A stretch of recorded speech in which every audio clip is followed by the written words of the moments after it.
standard Japanese gardening hats are great, but they're a bit grandma vibe. I wanted something cool enough to wear in the city, but also functional enough for the rice fields.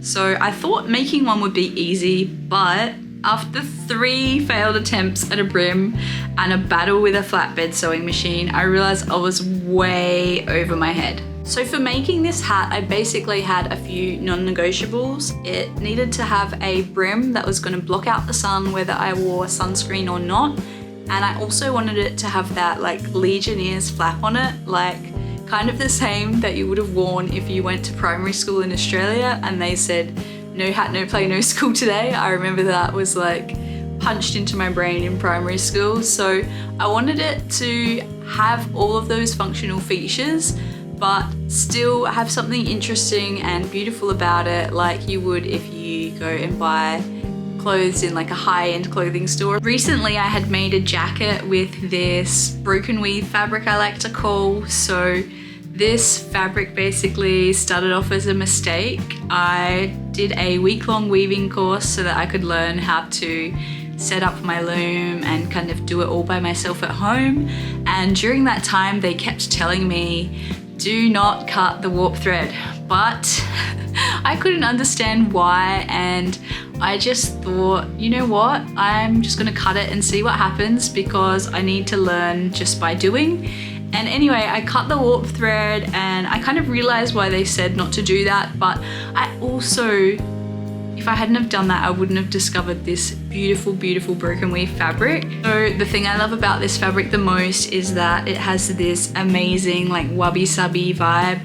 It is brand new fabric that I weave as I need it, but it has this amazing like antique vintage feel to it.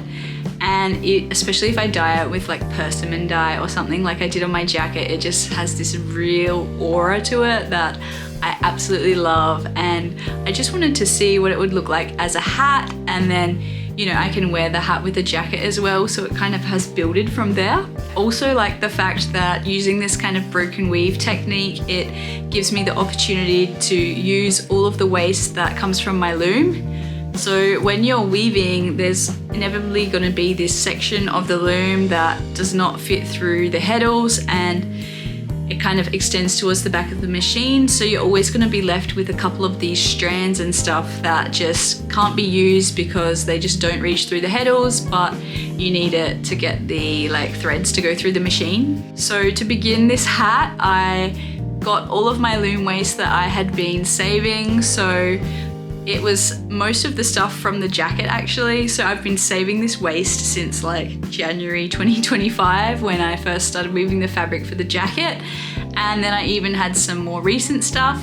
And I ended up getting about 1.6 meters of this very narrow fabric from that. And that basically gave me enough stuff to make the crown pieces, but not necessarily the brim. So I decided to make a larger warp thread and then kind of mimic what I had from the fabric waste, the loom waste. And I got the same thread that I was using and I just kind of cut it up into like little sections so that it would mimic the same thing. Anyway, just to kind of tie these threads together and get this effect, it took a considerable amount of time. I think just to make the 1.6 meters of fabric, I spent about 2 hours knotting all of the little bits of thread together to then weave into the fabric. So for a piece of fabric that narrow, like that is just like a really, really crazy amount of time. So if I was gonna make this again, I would probably not put as many knots in it and just make it a little bit less busy. But you know, I just wanted to give it a go and see what it would turn out like.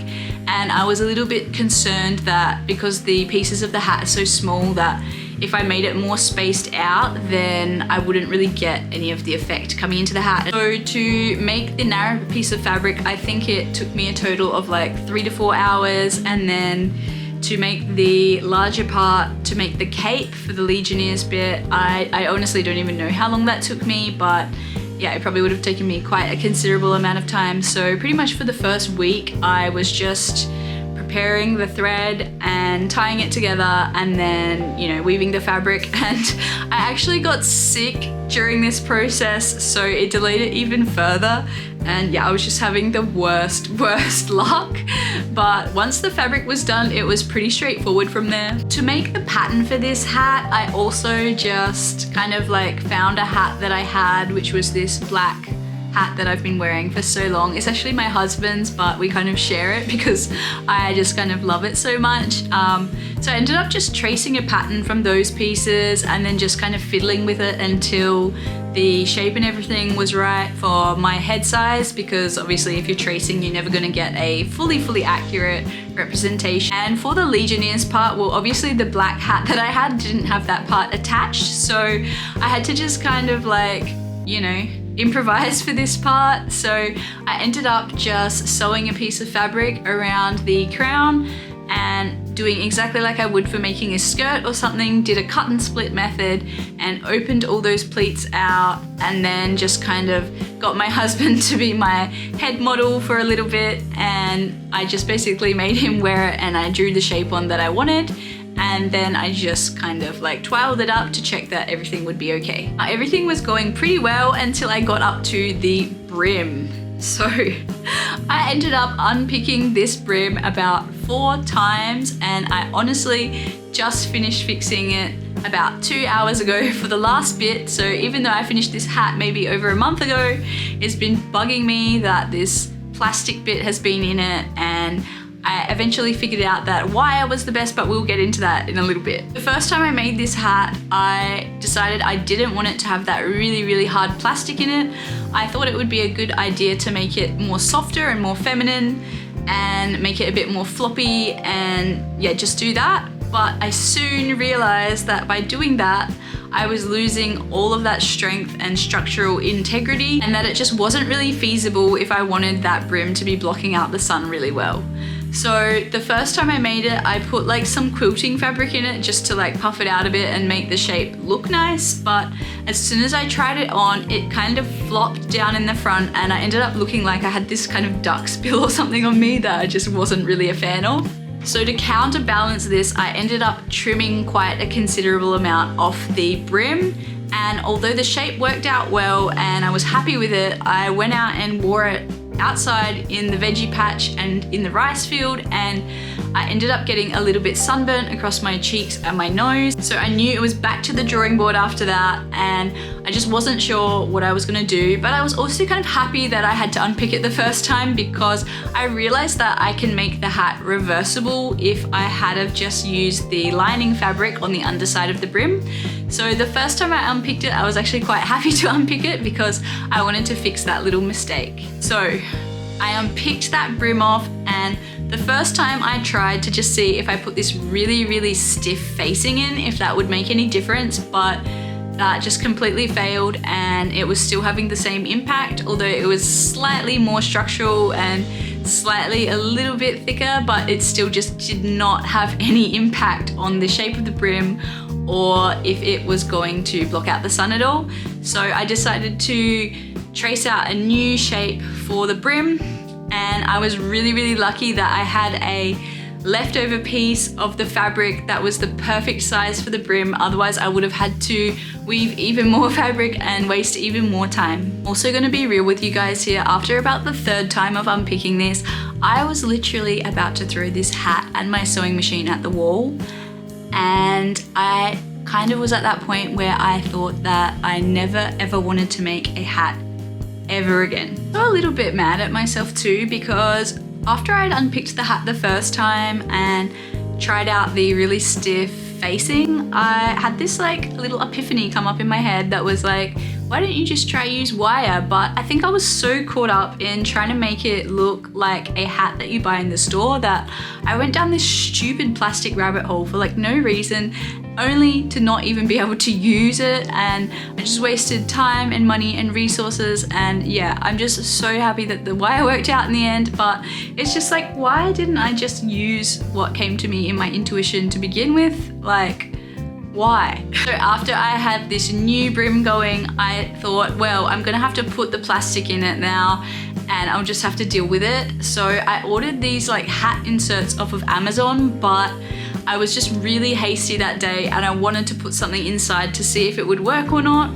So I ended up just having this little plastic file and cutting that up, and I thought it's a bit floppier and not as hard as the original plastic, so maybe that will work. But it did work a little bit, but I still just wasn't very happy with it. I was being like very like, no, I want the shape to be really nice. And I ended up unpicking the rest of that brim today to finally put in the wire, which is the last point I will get to. So I ended up making this hat and then kind of wearing it, but I still just wasn't happy with it. And I also wasn't happy with the way that I had finished the sewing of the lining to the brim either, because at this point I hadn't discovered the hat tape either.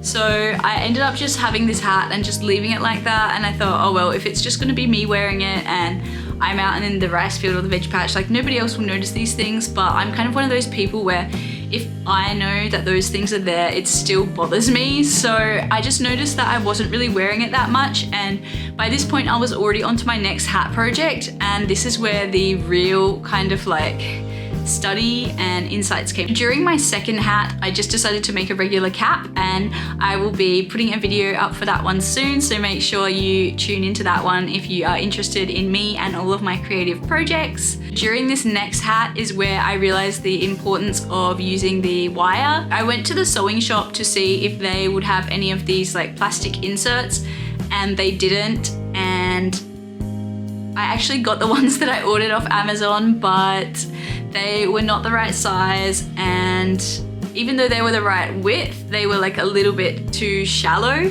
So they just didn't sit in the shape right. And then I went down this 2-week rabbit hole of kind of like figuring out what kind of hat plastic they use in hats, and then I finally figured it out. I finally ordered like an A4 sheet that I could cut up into the size I wanted, only to realize that I needed a post-bed sewing machine.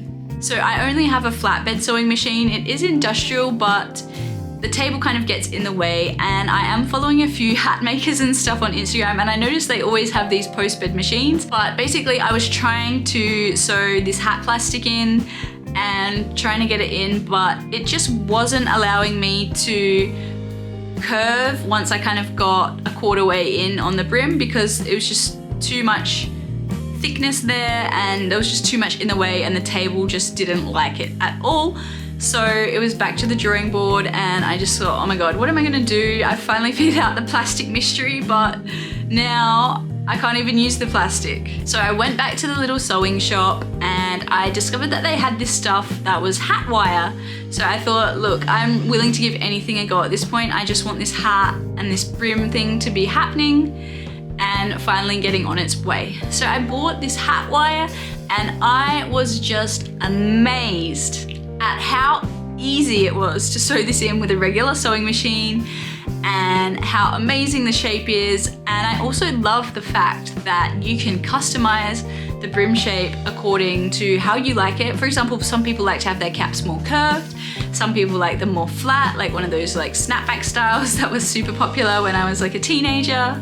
So I was just so happy that I had found something. It was relatively cheap material, it was easy to sew, I could use my already existing flatbed sewing machine, and it gave me a really nice finish on my hats, which was the main thing I wanted. Then that just leaves me with my last problem, which was that I cannot find a nice thread in Japan that is thick enough and strong enough. So in Australia, I use this thread that's called a Resent thread. It is made by like the Aman group or something like that. But anyway, I compared the thickness of the threads here in Japan, and they're all like a third of the width and density.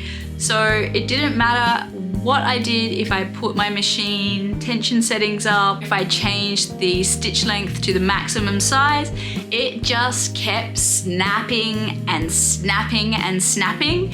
Now, luckily I have a whole box of these Resent threads with me, because I brought pretty much all my supplies over from Australia with me when I moved here, And then I got my mum to bring the rest of them when her and my dad came over here to visit me.